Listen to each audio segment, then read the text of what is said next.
កំហុសច្រើនដងម្ដងអើយចិត្តស្រពោនដងហាងគ្រួសារធ្លាក់ដល់ស្ទើរចំណុញសបងមិន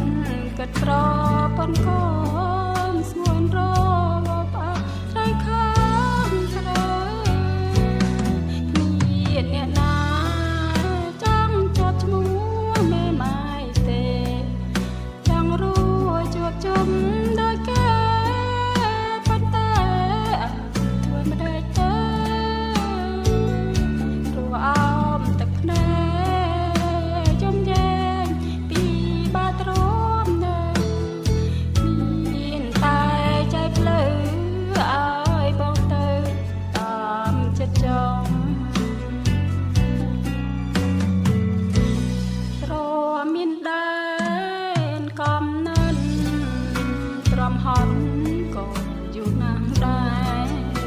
យំត្រាំទឹកភ្នែករកខែបងនៅតែមិនកាយកំហុសសន្យានៅតែបន្តធ្វើខុសអាងខ្លួនជាប្រុ